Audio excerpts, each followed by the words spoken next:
특별히 강사로 오신 최순영 장로님 여러분들이 익히 잘 알고 계셔서 이렇게 특별한 소개가 필요 없는 줄로 압니다. 전에 우리 대한생명 그리고 신동아 그룹 회장으로 계실 때 가히 대한민국 그 발전과 국력의 상징이라고 할 수 있는 63 빌딩을 건축하셨었고, 대한축구협회 회장으로 계실 때에 할렐루야 축구단을 창단하신 걸로 알고 있습니다. 극동방송 이사장으로도 오래 이렇게 섬기셨고, 지금은 서울 할렐루야 교회에 우리 장로님으로 섬기고 계신데 오늘 저녁 나오셔서 하나님 말씀을 전해주시겠습니다. 시편 50편 15절에 있는 말씀, 오늘 성경 본문을 제가 읽어드리겠습니다. 시편 50편 15절 봉독해드립니다. 환난 날에 나를 부르라. 내가 너를 건지리니 내가 나를 영화롭게 하리로다.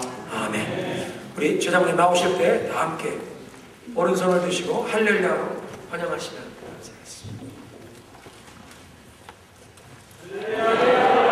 네, 여러분 반갑습니다. 제가 지금 LA로 거쳐가지고 지금 시애틀까지 와서 한 달 동안을 지금 제 간증을 하고 다닙니다. 제가 12년 만에 미국을 들어왔어요. 그간에 무슨 일이 있어가지고 오늘 제가 여러분들과 함께 은혜를 나누고자 하는 그 내용이 상당히 저로서는 10년간의 상당히 긴 고난의 길인데, 그 고난의 길을 하나님께서 어떻게 저에게 은혜의 길로 바꿔주셨는지 참 저는 감사할 뿐입니다. 여러분과 함께 이 자리에서 은혜를 나누고자 합니다. 먼저 이 자리에 세워주신 하나님 아버지께 감사와 찬양과 영광을 올려드립니다. 이 미주 지역에 와서 제가 한 1년 반 동안 공유해서 간증을 했는데요. 미주 처음이기 때문에 존경하는 제 미교포 여러분, 월금은 이영만리 태평양을 건너 북미주에 오신 여러 교민들을 미주에서 뵙게 되어서 무척 감개가 무량합니다. 여러분들은 외지에 오셔서 문화와 민족과 언어가 다른 황무지에서 고생이 많으십니다.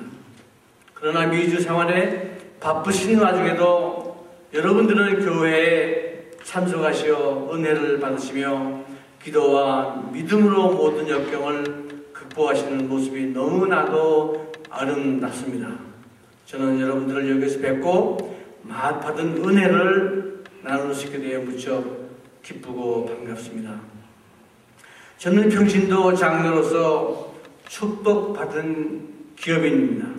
사업의 번영과 성공에서가 아니라 핍박과 고난에서 주님의 임재를 뜨겁게 느끼며 감사 생활을 하고 있기 때문입니다.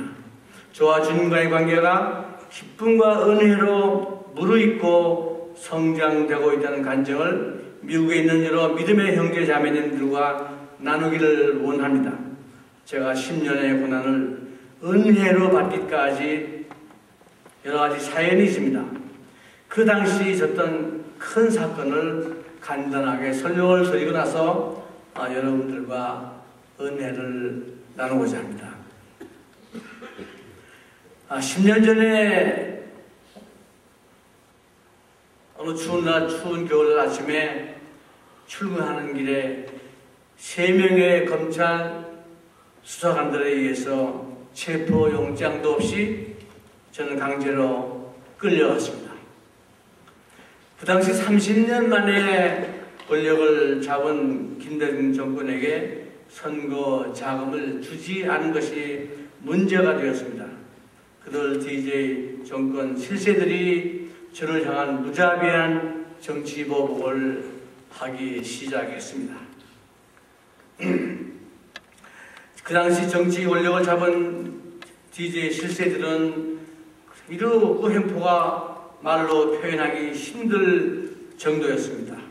그리고 지금 제가 이 자리에서 여러분들에게 말씀드리고자 하는 모든 것이 전부 사실이라는 것을 다시 한번 강조해 드립니다. 제가 작년 5일간 조선 3월에 이런 사실 이야기를 인터뷰한 후에 내 이야기가 조금이라도 거짓이 있으면은 명예훼손으로 법적 대응하라고 했지만은 DJ 정권 실세들은 그 누구 한 명도 법적으로 문제 삼기를 기피했습니다. 왜 그들 DJ 정권 실세들이 꿀먹은 벙어리같이 한결같이 입을 다물고 가만히 있었을까요? 그들은 조그만 일에도 발끈해가지고 법적 대응도 불사하겠다고 큰 소리씩을 하는 그들인데 막강한 권력을 이용한 그들의 형벌을 제가 만천하에 외치고 또 외쳐도 이 문제에 대해서만큼은 묵묵부답으로 일관하고 있습니다. 이것은 그들 실세들이 자기들이 저지른 큰 잘못에 대해서 사실 그대로 인정한다는 뜻으로 받아들여야 할 것 같습니다. 신동아그룹 회장이 저를 전격 구속시켜 꼼짝 못하게 묶어놓고 정상적으로 운영하고 있던 대한생명을 단지 10하루 만에 강제로 국유화시켜버린 이유는 단 2가지입니다. 유동성 부족과 부채가 자산보다 많다는 것뿐이었습니다. 그 당시에는 IMF 경제위기 상태였기 때문에 현금을 여유있게 확보하고 있었습니다. 구체적으로 말씀드리자면 대한생명은 현금과 현금화할 수 있는 돈을 약 3조 5천억가량을 항상 가지고 있었습니다. 그리고 부채가 자산보다 많다는 것은 보험회사의 부채는 은행에서 빌린 차입금이 아니고 중장기적으로 고객에게 내어줄 책임 준비금이기 때문에 이것을 가지고 강제로 회사를 빼앗아갈 하등의 이유가 될 수가 없습니다.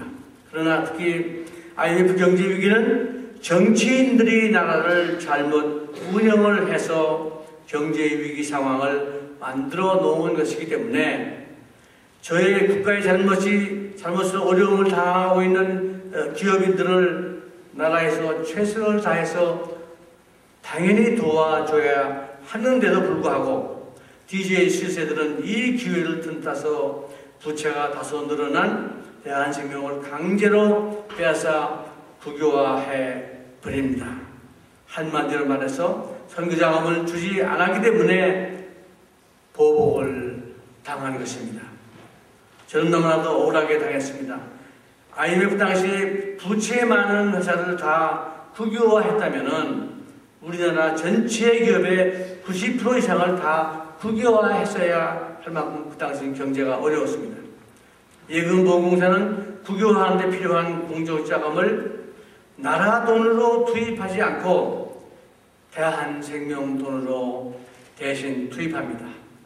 즉 대한생명 돈으로 예금보험공사의 채권 3조 5천억 어치를 상회하고 채권 파는 그 돈으로 다시 대한생명의 공적 자금이라고 하며 집어넣는 결국 나라에서는 돈 한 푼 안 들이고 대한생명을 국유화하는 어처구니 없는 짓을 했습니다. 이러한 국민을 기만하는 국유화 과정만 보더라도 다른 말이 더 이상 무슨 필요가 있겠습니까? 대한생명을 10하루 만에 강제로 국유화시킨 사건 자체도 현 정부에서는 정말 이 억울함을 당한 모든 것을 진실을 밝혀야 할 것입니다. 국유화시키고 다 팔아먹은 다음에 저를 8개월 만에 보석으로 내보냈습니다.